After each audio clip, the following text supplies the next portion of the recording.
Hello everyone, welcome to History and Culture. In Chinese history, 5 women held immense political power, and they were Empress Lu of the Han Dynasty, Emperor Shao of the Northern Wei, Wu Zetian and Chen Shuozheng of the Tang Dynasty, and Yelu Puzuan of the Western Liao. These women all wielded great power and influenced the course of Chinese history. Among them, Wu Zetian is undoubtedly the most well-known, as she not only successfully founded her own dynasty but also became the only officially recognized female emperor in Chinese history. However, despite Wu Zetian's high historical status, she was not the first woman in history to claim the title of emperor. That distinction belongs to Chen Shuozheng, which makes Wu Zetian the second woman in history to self-declare herself as emperor. According to relevant historians, Chen Shuozheng's life was full of both legend and tragedy, making her fate one of the most tragic chapters in Chinese history. Chen Shuozheng was born in Qingxi County, Zhejiang Province. Her parents were ordinary farmers, but they passed away when she was very young, leaving her and her younger sister orphaned. Fortunately, they were adopted by a kind rural family. Though their lives were humble, they were stable. Later, they were employed as servants by a wealthy landowner family, working hard every day for a meager income, just enough to solve their basic needs. Chen Shuozheng and her sister initially thought that such a life would be their destiny. But an unexpected flood destroyed their home and dashed their hopes. After the flood, the government not only failed to provide any relief to the disaster victims but also sent tax collectors to continue collecting taxes. The people in the disaster-stricken areas were left with no means of survival. Meanwhile, the landlords took advantage of the situation to oppress the people, seizing land and grabbing food, making life even harder. However, Chen Shuozheng, who lived with the landlord, was not as severely impacted since the landlord's family had extra food supplies. Although she did not suffer from famine, seeing the large number of starving people outside, she could not ignore their plight and secretly took food from the landlord's house to distribute to the hungry people. During such a famine, landlords were extremely sensitive to the stockpiles of grain. Soon, they discovered that Chen Shuozheng had stolen food. To punish her, they locked her in a cell and brutally beat her with a whip, almost to the point of death. However, her kindness paid off. Some of the people she had helped in the past rescued her at night, allowing her to escape death. This experience left her completely disillusioned with the dynasty. She believed that only by overthrowing the corrupt government could the people live better lives. As a result, she began to plan a peasant uprising, hoping to bring about a change of dynasty and create a better life for the poor. In that era, religion was one of the effective means of winning the support of the people. Chen Shuozheng claimed to be a disciple of the Taoist immortal Laozi and stated that she had received divine instructions to lead the people toward enlightenment. She also claimed to possess magical powers that could drive away evil and ensure peace. These claims resonated deeply with the suffering people, especially considering her previous act of stealing food to help the famine victims, which further convinced them that she was a divine savior. As a result, many people responded to her call and joined her uprising. As time passed, Chen Shuozheng's army grew rapidly, soon reaching tens of thousands of soldiers. Her forces successfully captured several county capitals, and their momentum was like a tiger descending a mountain, creating a strong presence. Chen Shuozheng believed the time had come, so in a place called Wenjia, she declared herself emperor and established the Wenjia regime. She modeled her government after the Tang dynasty system, set up government positions, appointed capable subordinates, and worked to establish a stable regime. However, changing dynasties is never an easy task. Chen Shuozheng was originally just an ordinary maid, lacking experience in governing a country and without the ability to command an army. What was even more critical was that she did not pay attention to her relationships with local scholars and noble families, and she had no strategists or advisors to offer her guidance. These issues soon led her regime into difficulties. The emergence of Chen Shuozhen and her rebel army shook the Tang court. In order to eliminate this uprising, the court implemented a blockade, strictly controlling all personnel entering the Muzhou area. Not only civilians but even monks were not spared, and everyone had to undergo thorough inspections.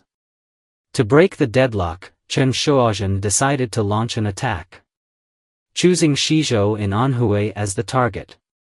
However, the defense of Shizhou was extremely tight.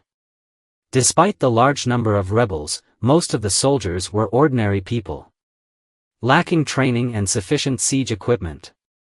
As a result, despite the rebels' best efforts, they ultimately failed to capture Shizhou and were forced to retreat.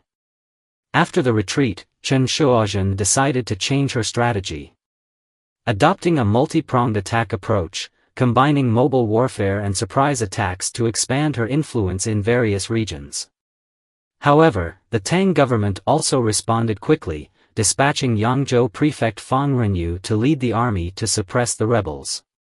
Following her new strategy, Chen Shuozhen ordered her general, Tong Wenbao, to lead 4,000 troops to attack Wuzhou, present-day Jinhua, Zhejiang.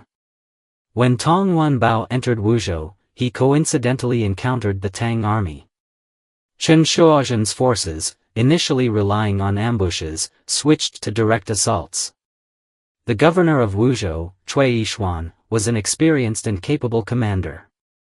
Upon receiving the alarm, he quickly gathered civil and military officials to discuss countermeasures. However, many officials, fearing the strength of the rebel army, advised avoiding battle. Only one official, Cui Xuanji, a military advisor, offered a different opinion. He believed that Chen Shuozhen, being just a woman who claimed to possess magical powers, was not a serious threat and would eventually fail. Cui Yishuan was greatly pleased with this view and immediately appointed Cui Xuanji as the vanguard commander, while he himself would lead the main force as backup, preparing for battle. Upon learning that Tong Wenbao was blocked in Wuzhou, Chen Shuozhen decided to personally rush to provide support, leading the main force into the battle. The total number of rebel troops quickly grew to tens of thousands. However, despite the numerical advantage, the rebels still lacked sufficient training and their combat effectiveness was limited. In the past, they mainly relied on their intimidating presence and determination to capture state capitals. But this time, facing well-trained and well-commanded Tang troops, they found themselves somewhat powerless. The two armies faced off in the Wuzhou area, and the situation became a stalemate. In order to break the deadlock, Chen Shuozhen decided to send spies deep into enemy lines to gather intelligence. However, most of the spies were discovered and captured by the Tang forces. Meanwhile, Cui Yishuan did not let his guard down, he quickly sought external assistance, hoping to gain more reinforcements to handle the pressure from the rebels. At the same time, just as the two armies were locked in a stalemate, one night, a meteor suddenly fell near the rebel army's camp. Cui Yishuan immediately made a great show of it, proclaiming that the meteor was a sign of Chen Shuozhen's star of leadership falling, which meant that she was doomed to die. This boosted the morale of the Tang army, while the morale of Chen Shuozhen's side plummeted. Soon after, the two armies engaged in a fierce battle. On the battlefield, the Tang army protected Cui Yishuan with large shields, deflecting enemy arrows. Cui Yishuan then ordered the shields to be removed, boldly declaring, "If the governor avoids arrows, who dares to fight to the death?" This greatly boosted the spirits of the Tang soldiers, and they were encouraged to fight with greater zeal. Faced with the Tang army's intense offensive, Chen Shuozhen's forces were ultimately defeated, with thousands of soldiers perishing. The Tang army took advantage of the situation, allowing the rebels to surrender. When they pursued the retreating forces into Muzhou, the number of surrenders reached 10,000. In November of the fourth year of the Yonghui era, 653 AD, reinforcements led by Yangzhou prefect Fang Renyu arrived in Wuzhou, and together with Cui Yishuan, they encircled and attacked the rebel forces. The battle was extremely fierce, and nearly the entire rebel army was annihilated, with only over 10,000 captured, while the rest mostly died in battle. Chen Shuozhen and her general, Zhang Xuyin, were captured. After being captured, Chen Shuozhen endured one of the most humiliating punishments for a woman in history: the naked punishment. The Tang army stripped her of her clothes and shamelessly humiliated her. Despite such humiliation, Chen Shuozhen remained strong, and in the end, she was executed. Cui Yishuan was appointed as the Tang dynasty's Minister of Justice for his military achievements.